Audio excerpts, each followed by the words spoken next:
స్వచ్ఛమైన నాణ్యమైన గౌదర్పార్ పూజా ఉత్పత్తులు www.gaudarpar.com ద్వారా ఆన్లైన్ లో ఆర్డర్ చేయండి. మీ ఇంటిని దేవాలయంగా మార్చుకోండి. నమస్కారం, వెల్కమ్ టు సుమన్ టీవీ. నేను గీతాంజలి. ప్రస్తుతం మనతో పాటు ఇస్కాన్ నుంచి ప్రణవానంద ప్రభుజీ ఉన్నారు. వారి గురించి చెప్పాలంటే ప్రపంచ వ్యాప్తంగా ఎన్నో ప్రదేశాలకు వెళుతూ ప్రవచనాలు చెబుతూ ఉన్నారు. ప్రత్యేకంగా శ్రీకృష్ణ భగవానుడు గురించి, ఆయన లీలల గురించి, ఆయన తత్వం గురించి, మన నిత్య జీవితంలో మనకు అవసరమయ్యేటువంటి ప్రతి విషయము, మనకు వచ్చేటువంటి ప్రతి సందేహం భగవద్గీత చదివితే అందులో మీకు ఒక సమాధానం దొరుకుతుందని చెప్తారు ప్రభుజీ. అందులోనూ ఎన్నో సందేహాలు మనకు వస్తూ ఉంటాయి. ప్రత్యేకంగా ఆయన మాటలు ఎలా ఉంటాయంటే చిన్నవాళ్ల నుంచి పెద్దవాళ్ల వరకు ప్రతి ఒక్కరికి అర్థమవుతుందా కృష్ణ తత్వం గురించి. అలాగే మరొకసారి వారిని స్టూడియోకి ఆహ్వానించాము. వారితో మాట్లాడి మరిన్ని విషయాలు తెలుసుకుందాం ఆ కృష్ణయ్య గురించి. ప్రభుజీని ఆహ్వానిద్దాం. హరే కృష్ణ ప్రభుజీ, ఎలా ఉన్నారు? మళ్ళీ గ్యాప్ వచ్చింది, గ్యాప్ తర్వాత చాలా సంతోషం మాట్లాడడం. ఎన్నో ప్రశ్నలు, అంటే కనీసం ఒక సంవత్సరం అవుతోంది, సంవత్సరంన్నర దగ్గర. ఈ టైంలో చాలా మందికి సందేహాలు తీరాయి, వాళ్ళ సన్మార్గంలో వెళ్తూ ఉన్నారు. కానీ ఇంకా చాలా మంది ముందుకొస్తూ ఉన్నారు, సందేహాలు అడుగుతున్నారు నివృత్తి చేసుకోవడానికి. ఇందులో భాగంగా చుట్టూ అంత నెగిటివిటీ పెరిగిపోతుంది. అటు సొసైటీలోనూ నెగిటివిటీ చూస్తున్నాం, ఇళ్ల పరిసరాల్లో చూస్తున్నాం, ఇంట్లో చూస్తున్నాం, మా ఒంట్లో కూడా చూస్తున్నాము. అసలు ఏంటి నెగిటివిటీ, ఎందుకు ఇంతగా ఎక్కువైపోయింది, దాని నుంచి బయటపడే మార్గాలు ఏమన్నా ఉన్నాయా అని అడుగుతున్నారు. నెగిటివిటీ నుంచి బయటపడాలి అని అంటే పాజిటివిటీ వ్యక్తి దగ్గరికి వెళ్ళాలి. మన నేచర్, మీరు అన్నారు కదా, మన ఒంట్లో నెగిటివిటీ ఉంది, కుటుంబంలో నెగిటివిటీ ఉంది, సమాజంలో నెగిటివిటీ ఉంది అని. నెగిటివిటీ ఉంది, పాజిటివిటీ కూడా ఉంది. మనం జస్ట్ పాజిటివిటీ దగ్గరికి వెళ్ళాలి, అది మనం చేయాల్సిన ప్రయత్నం. మనం ఎలాంటి వాళ్ళ, ఇప్పుడు చూడండి, ఇనుము అయస్కాంతం దగ్గర పెట్టామనుకోండి, అయస్కాంతం యొక్క శక్తి ఇనుముకు వస్తుంది. మీరు ఎప్పుడైనా ఎక్స్పెరిమెంట్ చేస్తారు? చిన్నప్పుడు మా టీచర్ ఈ విషయాన్ని చూపించేది. అయస్కాంతం పైన ఇనుముని బాగా కొద్దిసేపు రాసి ఇంకొక ఇనుము దగ్గర పెట్టామనుకోండి, లాగేస్తుంది. ఇనుము నేచర్ కాదు, కానీ అయస్కాంతం దగ్గర ఉండటం వల్ల ఇనుముకి కూడా ఆ అయస్కాంత శక్తి వచ్చింది. అలానే మనం ఎంత నెగిటివ్ గా ఉన్నా సరే ఒక పాజిటివిటీ కనెక్ట్ అయిపోయాం అనుకోండి, మనకు కూడా పాజిటివిటీ వస్తుంది. ఈ ప్రపంచంలో అన్నిటికంటే పాజిటివ్ సోర్స్ ఏదైనా ఉంటే అది భగవంతుడే. భగవంతుడి దగ్గరికి ఎంత దగ్గరగా ఉన్నాం అనుకోండి, మనం అంత పాజిటివ్ గా ఉంటాం. మనం ఎంత ఆధ్యాత్మిక మార్గంలో ఉన్నాం అనుకోండి, అంత పాజిటివ్ గా ఉంటాం. ఇది చాలా మందికి తెలియదు. నెగిటివిటీ, బాధలు, డిప్రెషన్, మెంటల్ హెల్త్ అని పాపం బాధపడుతుంది. కానీ దీని అన్నిటికీ ఒక సొల్యూషన్ ఏంటి అని అంటే పాజిటివ్ గా మన మైండ్ సెట్ ని మార్చుకోవటమే. ఎలా మార్చుకోవటము అనేది మంచి వాళ్ళ యొక్క సాంగత్యంలో ఉండటం, మంచి విశేషములను వినటం. ఇప్పుడు గణపతి ఉత్సవం చేసుకోబోతున్నారు అందరూ కూడా. వినాయకుడిని చూసారనుకోండి, ఫస్ట్ విషయం మనకు కనిపించేది ఆయన పెద్ద పెద్ద చెవులు కనిపిస్తాయి. కరెక్ట్. నోరు కనిపించదు, తొండం కింద ఉంటుంది, కానీ చెవులు మాత్రం కనిపిస్తాయి. మనకి ఈ ప్రపంచంలో గణపతి చెప్పేది ఏంటి అని అంటే మంచి మాటలు వినడానికి ఎక్కువగా శ్రద్ధని పెట్టు. అందరూ కూడా బడబడ బడబడ మాట్లాడడానికి చాలా ఇంతూజియాస్టిక్ గా ఉంటారు, కానీ వినడానికి ఇంతూజియాస్టిక్ గా ఉంటారు. కాబట్టి ఎంత మనం మంచి విషయాలు వింటాము. మీకు ఒక ప్రిన్సిపల్ చెప్తాను. Good in, good out, bad in, bad out అనే ప్రిన్సిపల్ ఉంది. మనం లోపల ఏదైతే స్వీకరిస్తామో అది మన నుంచి బయటకు వస్తుంది. నెగిటివిటీ లోపలికి ఉంది. లోపల సపోజ్ మనం అనుకుంటున్నాం, అరే నా లోపల మొత్తం నెగిటివిటీ ఉంది. ఎక్కడి నుంచి వచ్చింది ఈ నెగిటివిటీ? మనం తెచ్చి పెట్టుకున్నాం నెగిటివిటీ. మనం చాలా పాజిటివ్ గా ఉన్నాం. కొంతమంది అంటారు, ప్రభుజీ చాలా పాజిటివిటీ వస్తుంది ఎప్పుడైతే మనం మందిరానికి వెళ్తామో, ఎప్పుడైతే సాధువుల్ని కలుస్తామో. ఎందుకు ఆ పాజిటివిటీ ఇచ్చింది? ఎందుకంటే పాజిటివిటీని తెచ్చుకున్నాం కాబట్టి. మనం కరెంట్ వైర్ ని పట్టుకుంటే ఎలా అయితే కరెంట్ షాక్ కొడుతుందో, భగవంతుని ఎప్పుడైతే పట్టుకుంటే ఆ పాజిటివ్ ఎనర్జీ, ఆ ఆధ్యాత్మికత భావనలో ఉండే ఒక ప్రశాంతత. పాజిటివిటీ అంటే ఏం లేదండి, ఎక్కడైతే ధర్మమో అది పాజిటివ్, ఎక్కడైతే ఆ ధర్మమో అది నెగిటివ్. కాబట్టి భాగవతంలో ఒక విషయం చెప్పారు, మద్యంపానం శ్రియాసూన యథా అధర్మశ్చ చతుర్విధం. ఎక్కడైతే ఈ 4 వస్తువులు ఉంటాయో అక్కడ తప్పకుండా నెగిటివిటీ ఉంటుంది.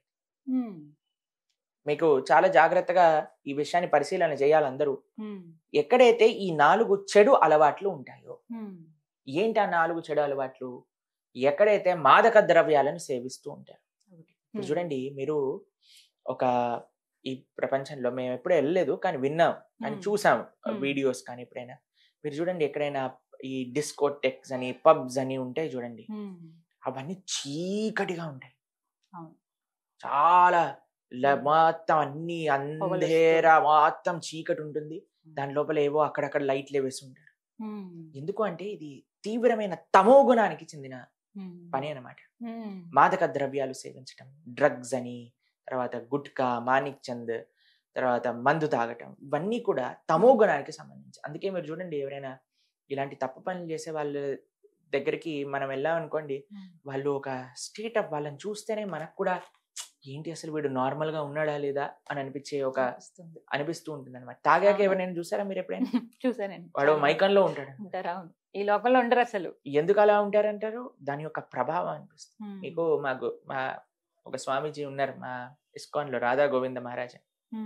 ఆయన అంటారు, తుమ్తో భోగ్కో భోగ్నే చలా పర్ భోగి తుమే భోగ్ లియా అని అంటారు.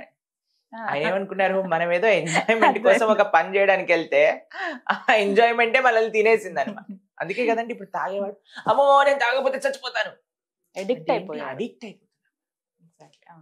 మద్యం పానం శ్రియా అసూన, ఎక్కడైతే జూదం ఆడతారు. ఇప్పుడు చూడండి కొంతమంది అయితే ఎప్పుడు చూడండి, ఇప్పుడు ఐపీఎల్ అని అవి ఇవన్నీ ఏది నడుస్తుంది సరే, ఇప్పుడైతే ఎక్కడైనా ఎలక్షన్స్ నడిచినా సరే, ఏదైనా టీవీలో రియాలిటీ షోస్ నడిచినా సరే, ఎవరు గెలుస్తారు అది డబ్బులు పెట్టేసి ఎప్పుడు ఆ టెన్షన్ లో ఉంటారు. మమ్మల్ని కూడా అడుగుతారు, టెన్షన్ ఎక్కువైపోతుంది, మేమేం చేస్తాం, ఫస్ట్ ఆ పని ఆపేసి అప్పుడే కదండి. ఇప్పుడు మీకు ఒక విషయం చెప్తానండి, కష్టపడని డబ్బులు ఎప్పుడైనా సరే మనతోటి ఉండవు. ఈజీగా వచ్చిన డబ్బులు ఈజీగా వెళ్ళిపోతాయి. కరెక్ట్. మద్యం పానం శ్రియా సూన, ఎక్కడైతే ప్రాణి హింస జరుగుతుందో, పశు హింస జరుగుతుందో, ఎప్పుడైతే మన యొక్క సొంత ఇంద్రియ సంతృప్తి కోసం మనం పశువుల్ని ప్రాణుల్ని చంపేస్తాం, ఆ ప్రదేశంలో ఎప్పుడైనా ఆ నెగిటివ్ ఎనర్జీ, ఇప్పుడు చూడండి మీరు ఆలోచన చేయండి, ఒక దగ్గరికి ఎవరైనా చనిపోయారు అనుకోండి, మనం వెళ్ళి రాగానే స్నానం చేసేయండి, బట్టలు ఉతికేసేయండి. ఎవరైనా డెడ్ బాడీ వెళ్తుంది అనుకోండి, ఇంటి ముందు నుంచి తలుపులు వేసేసి ఆ నెగిటివ్ వైబ్రేషన్స్ వచ్చేస్తాయి అని ఇంత జాగ్రత్తగా చూసుకొని, శ్మశానం ముందు నుంచి వెళ్ళినా సరే కొంతమంది తల్లు చేసుకుంటూ ఉంటారు, పక్కన నుంచి ఏదైనా డెడ్ బాడీ వెళ్తున్నాను చాలా అనీజీగా ఫీల్ అయిపోతాం. అరే చిన్నపిల్లలకి అంటారు చూడొద్దు అని. అదే డెడ్ బాడీని మంచిగా నీట్ గా అలంకరణ చేసి ప్లేట్ మీద తీసుకొని తిను అని తినిపించారనుకోండి, అక్కడ డెడ్ బాడీయే, ఇది డెడ్ బాడీయే. ఈ డెడ్ బాడీ అంటేనే ఒక నెగిటివ్ కానిటేషన్ మనం చూస్తాం అనమాట. ఆ నెగిటివ్ ఎనర్జీ, మీరు చనిపోయిన వాళ్ళని చూసారనుకోండి ఎక్కువసేపు ఉండలేరండి, మీరు అక్కడ చూస్తూ ఉండలేరు, చూడలేము. కాబట్టి ఆ డెడ్ బాడీస్ ని మనం శరీరంలోకి నింపేసాం అనుకోండి, ఆ నెగిటివ్ ఎనర్జీ అంతా కూడా మనలోకి వచ్చేస్తుంది. మనం ఎప్పుడైతే ప్రాణి హింస జరుగుతుందో ఆ నెగిటివ్ ఎనర్జీని ఈ న్యాచురల్ కలామిటీస్ కి దారి తీస్తాయి. తెలిసినా మీకు? ఇప్పుడు వైనాడ్ లో ఫ్లడ్స్ అయ్యాయి, మీరు చూసే ఉంటారు. ఆ కొండ చేలో మొత్తం పరిగిపోయి మొత్తం ఊర్లంతా వెళ్ళిపోయి. ఎందుకు అలా జరుగుతుంది? ఒక రీజన్ చెప్తున్నారు అక్కడ. ఒక టీవీలో చూసింది ఏంటి అంటే, ఒక ప్రెగ్నెంట్ ఏనుక్కి పైనాపిల్ బాంబు పెట్టి చంపేశారు. తెలుసా మీకు? అది కరోనా టైంలో. ఇప్పుడు చాలా మంది అడుగుతారు, దీనికి దానికి ఏదైనా కనెక్షన్ ఉందా అని మమ్మల్ని కొంతమంది అడిగారు. కనెక్షన్ ఆ ఒక్క ఏనుగుతో చేసినందువల్ల అయ్యుండకపోవచ్చండి, కానీ ప్రాణి హింస ఎప్పుడైతే ఆ నెగిటివిటీ ఒక లెవెల్ కి చేరుతుందో, ఆ నెగిటివిటీ అది ఒక్కసారి యాక్టివేట్ అయిపోయి ప్రకృతి వైపరీత్యాలన్నీ కూడా వస్తాయి. కాబట్టి మేము ఒక వీడియో చూసాము, అమెరికాలో ఒక హైవే పైన వెళ్తూ ఉంటే ఏడుపులు వినిపిస్తున్నాయి అన్నమాట. ఆ వీడియో రికార్డ్ చేశారు, ఆడియో. ఇలా వీడియో చూస్తే ఆ నెగిటివ్ క్రైజ్ అన్ని ఒక 2 కిలోమీటర్ల దూరంలో ఉండే ఒక స్లాటర్ హౌస్ నుంచి వినిపిస్తుంది. అక్కడ ఆవులు పందులు అన్ని ఎక్కడైతే స్లాటర్ చేయడానికి పెడతారో అక్కడ నుంచి వినిపిస్తున్నాయి. ఆ నెగిటివిటీ అంతా, ఆ ఏడుపు అంతా కూడా, ఇప్పుడు చూడండి మీరు ఎవరైనా మనిషి ఏడిచారనుకోండి ఇంట్లో, మన మనసు కూడా బాగుండదు. ఎవరైనా ఏడుస్తున్నారంటే, అరే కొద్దిగా ప్రశాంతంగా ఉన్నానా, నువ్వు ఎందుకు ఏడుస్తున్నావు అని మనం వెంటనే రియాక్ట్ అవుతాం. ఎందుకంటే మనకి బాధ లేకపోయినా ఎదుటివాడ బాధ చూసి మనం తట్టుకోలేకపోతాం. అలాంటిది ఇన్ని ప్రాణులు ఏడ్చిన ఏడుపులు, ఏమన్నా మేక, ఈ కోడి నేను నీకోసమే పుట్టాను నన్ను చంపేసేయని ఆనందంగా వస్తుందండి? అది బాధే కదా. ఆ బాధ అంతా ఎక్కడికి వెళ్తుంది? ఎవరు దాన్ని అనుభవించాల్సి వస్తుంది అని అంటే, ప్రతి ఒక్కళ్ళు అనుభవించాల్సి వస్తుంది. అంటే తిరిగి మనకు వస్తుంది అని అంటారు 100%. కాబట్టి మద్యం, జూదం, ప్రాణిహింస, ఎక్కడైతే అవైధ స్త్రీ పురుష సంఘం జరుగుతుందో మీరు చూస్తున్నారు ఈ ప్రపంచంలో. ఇప్పుడు అందరూ కూడా కోల్కతాలో జరిగిన కేసు గురించి బాధపడుతూ ఉన్నారు. ఇంకా మిగతా ప్రదేశాల్లో కూడా ఈ రోజు నేను చూసాను, మహారాష్ట్రలో జరిగిందట, అక్కడ జరిగిందట, ఇక్కడ జరిగిందట. ఇలాంటివన్నీ ఎందుకు జరుగుతున్నాయి? ఎటువైపు మన సమాజం వెళ్తుంది అని చూస్తే మనం దేన్ని సమాజంలో యాక్సెప్ట్ చేస్తున్నాం, దేన్ని యాక్సెప్ట్ చేయట్లేదు అన్నారు. మనం ఒకసారి మాట్లాడుకున్నట్టున్నాం, కొన్ని సినిమాలు వచ్చాయి తెలుగులో, హిందీలో. ఆ సినిమాలలో స్త్రీని అగౌరవపరచడం, ఫ్యాషన్ గా హీరో చేస్తే సూపర్ డూపర్ హిట్ అయిపోయి అందరు కూడా పేర్లు కూడా సినిమాల్లాగా పెట్టేసేసుకొని, అలాంటివన్నీ కూడా మీరు ప్రోత్సహించి ఇలాంటివి అయినప్పుడు బాధపడ్డారనుకోండి, దాంట్లో పొంతన లేదే. మీరు ఎప్పుడైతే ఏదైతే ఎక్కడైతే రాంగ్ జరుగుతుంది అని మనం ఎప్పుడైతే ఆపగలుగుతామో, ఎప్పుడైతే ఇలాంటి వాళ్ళని కఠినంగా శిక్షిస్తామో, ఇప్పుడు చూడండి జరిగిన రోజులైంది, శిక్ష వచ్చింది ఆయనకి, ఇంకా ఎవరు చేశారో ఏంటో ఏం తెలియట్లేదట. ఇంకా రోజుకి ఒక ట్విస్ట్ లాగా ఒక్కొక్కటి తెలుస్తుంది. ఎంతమంది ఇన్వాల్వ్ అయ్యారు అసలు. ఆ జూనియర్ డాక్టర్ పరిస్థితి చూస్తే అసలు ఎంత దారుణంగా, అసలు రాక్షసులు కూడా అలా చేస్తారా లేదో కూడా మనకు తెలియదు. ఎందుకు ఈ రాక్షసత్వం పెరిగిపోతుంది అని అంటే, ఆ రాక్షసత్వాన్ని మనమే ఇంటర్నెట్ ద్వారా, సినిమాల ద్వారా, సీరియళ్ల ద్వారా ఎక్కిస్తున్నారు జనాలు. అంటే కేవలం అవి చూసే చెడిపోతున్నారు అవే. మరి ఇప్పుడు మీరు చెప్పండి, ఒక పిల్లవాడికి చెడు ఆలోచన ఎలా వస్తుంది చెప్పండి? అవి చూసినప్పుడే. ఒక చిన్న పిల్లవాడు ఉన్నాడండి, మీ అబ్బాయి ఉన్నాడు, ఇప్పుడు ఆయనకి ఏంటి మంచి ఏది చెడు ఎలా తెలుస్తుంది చెప్పండి మీరు? మనం చెప్పే దాన్ని బట్టి. ఓకే, నెక్స్ట్ ఇంకొకటి తను చూస్తాడు, ఏదైనా చూసినప్పుడు దాన్ని బట్టి. ఓకే, తర్వాత ఇవే ఉంటాయి. అంతే కదండి. మనం ఏం చూపిస్తాము, మనం మంచి చూపిస్తే మంచి నేర్చుకుంటాడు, ఇది తప్పు అని మనం నేర్పిస్తే తప్పు అంటాడు. అంతే కదా, అదే నేను అంటున్నది.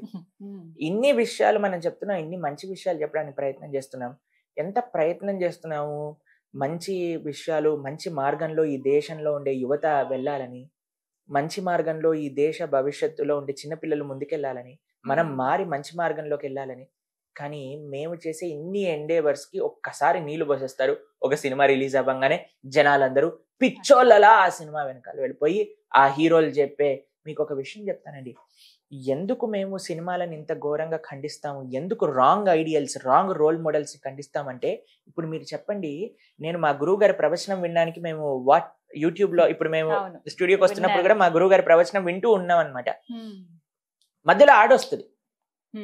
యాడ్ వచ్చేసరికి మేము చూడంగానే ఎవరబ్బా ఈ యాడ్ లో ఉన్నది అనగానే, పేర్లు చెప్పను అనుకోండి, పెద్ద పెద్ద బాలీవుడ్ హీరోలందరూ ఏం చేస్తున్నారు తెలుసా? ఒకడు గుట్కాని ప్రమోట్ చేస్తాడు, ఒకడు జూదాన్ని మీరు పేకాట ఆడండి, డబ్బులు పెట్టుకోండి అని మొత్తం చెప్తాడు. దాని తర్వాత ఫాస్ట్ గా వెళ్ళిపోతుంది, ఇది దీంట్లో ఏమంటాం డబ్బు నష్టం కలుగుతుంది జాగ్రత్త అని ఫాస్ట్ గా చెప్పేస్తాడు వాడు.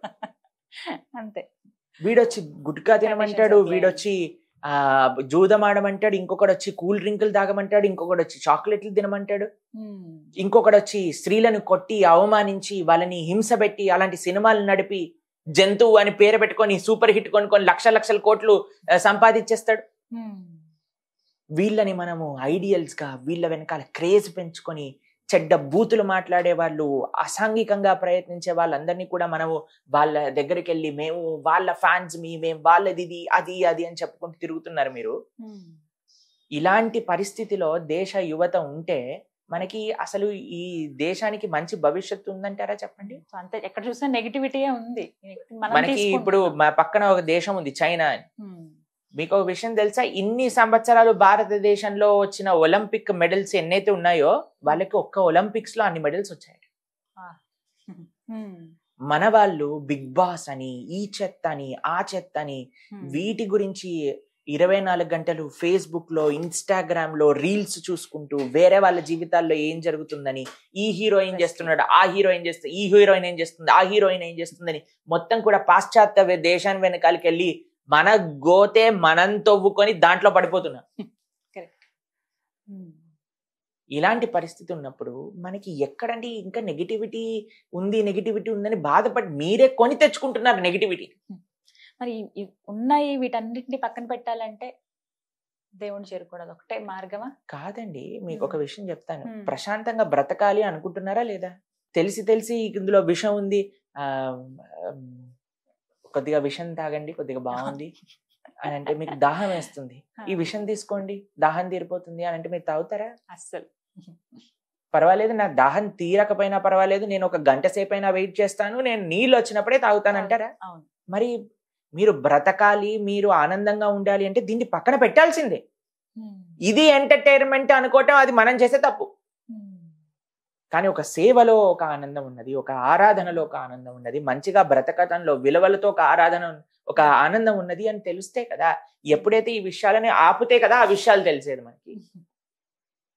చిన్నప్పటి నుంచి పుట్టిన చిన్ని పిల్లవాడి దగ్గర నుంచి ఫోన్ పెట్టేసి నువ్వు ఈ చూడు అది చూడు అని చూపించేస్తూ మేము చూసాం. చిన్న చిన్న పిల్లలండి, ఇంత పిల్లలకి వాళ్ళమ్మ ఒక దగ్గర చూసాం మేము, ఒక వల్గర్ సాంగ్ పెట్టి డాన్సే అంటే ఈ చిన్ని పిల్ల దానికి డాన్స్ వేస్తాం, దానికి మురిసిపోతున్నారు.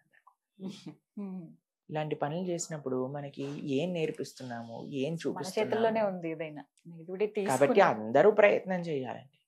ఇప్పుడు మనం ఇంత ఆధ్యాత్మిక ప్రోగ్రామ్ చేసేసి మళ్ళీ మనం ఏదైనా భౌతికంగా మాట్లాడేసేసి పిచ్చి పిచ్చి విషయాల్ని కూడా మనం ప్రమోట్ చేసేస్తాం అనుకోండి, అప్పుడు మనం ఎండేవర్స్ మొత్తం కూడా పోయినట్టే కదండి. కాబట్టి మనకి ఈ విషయం అర్థం కాదు, చాలా మందికి పట్టదు. ఈ రోజు నిన్న ఈ రోజు మనం కర్ణుడి పైన ఒక పాడ్కాస్ట్ చేసాం, గుర్తుందా? ఆ వీడియో చూసాను, ఎందుకో నాకు యూట్యూబ్ లో సజెషన్ వచ్చింది. అయితే దాన్ని చూసాను, కమెంట్స్ చదువుతున్నాను అనమాట. అందరూ కూడా I stand with Karna, Karna super hero, Karna super star, Karna is emotion, Karna is love అని పెట్టారు. మేము ఆశ్చర్యంతో చూస్తున్నాము, అసలు వీళ్ళకి కర్ణుడి గురించి చెప్పింది ఎవరు? మహాభారతం కర్ణుడి గురించి మాట్లాడుతుంది. మహాభారతంలో వ్యాసులు వారి కర్ణుడి గురించి ఏం చెప్పారు? వీడేదో శాస్త్రం తెలిసినట్టు ఒక సినిమా చూసేసి Karna is emotion, Karna is love, Karna is love అంటూ ఉందంటే మీరు డైరెక్ట్ గా కూడా కోల్కతాలో ఆ జూనియర్ డాక్టర్ తోటి చేసిన హింసాత్మకంగా ప్రవర్తించిన వ్యక్తులు ఎవరైతే ఉన్నారో వాళ్ళని సపోర్ట్ చేసినట్టే. మనం మాట్లాడుకున్నాం కదా, ద్రౌపది దేవిని అవమానించామని చెప్పిందే కర్ణుడు. మళ్ళీ Karna is emotion, Karna is love, Karna is our great hero, Karna is role model. ఇలాంటి చెత్త వాళ్ళు ఉన్నంత వరకు కూడా మన దేశం ఇలానే ఏడుస్తుంది. అందుకే మనం ఎందుకు మాకు ఈ బాధ, ఒకటే ఒక బాధ ఉంటుంది మాకు, ఈ దేశ యువత తప్పుడు మార్గంలో వెళ్ళిపోతున్నారు. ఈ దేశ యువతకి మంచి మార్గం చెప్పే వాళ్ళు తక్కువ అవుతున్నారు. మంచి మార్గం చెప్తున్నా సరే వినేవాళ్ళు ఎంతమంది, ఎంత ప్రయత్నం చేస్తున్నాం. మా జీవితం అంతా కూడా భగవద్ ధర్మ మార్గంలోకి సమర్పణ చేసి మేము ఈ రోజు మాట్లాడుతున్నాం అంటే ఏది కూడా మాకు రిటర్న్ అవసరం లేదండి. ఎప్పుడైనా మేము ఏదైనా ఆశించామా? అసలు ఒకటే ఒక విషయం, మా ఆశయం ఏంటి అని అంటే ఎవరైనా పిల్లలు విని వాళ్ళకి మంచి విషయాలు తెలుసుకుంటారేమో అనే భావన. కాబట్టి ఎంత వరకైతే మన సమాజం ఈ కట్టుబాటులో ఉండదో, మనము మంచి వ్యక్తుల దగ్గర నుంచి మంచి విషయాలు ఏవైతే శాస్త్రీయమైన విషయాలు వాటిని మేము వింటాము అని సంకల్పం చేసుకోదో, అప్పటి వరకు నెగిటివిటీ అనేది ఉంటుంది. ఆ నెగిటివిటీ అనేది పెరుగుతుంది. మీ చాయిస్ మీ చేతుల్లో ఉంది, మీ పిల్లల చేతుల్లో ఉంది. మీరు ఎలా పిల్లల్ని పెంచుతుందో ఉంది. మనకి పాజిటివ్ ఆప్షన్స్ ఉన్నాయి, నెగిటివ్ ఆప్షన్స్ ఉన్నాయి. మనం ఏం చూస్ చేస్తామో దాన్ని బట్టి అదే ఫ్యూచర్ ఉంటుంది. చక్కగా వివరించారు ప్రభుజీ. హరే కృష్ణ. హరే కృష్ణ.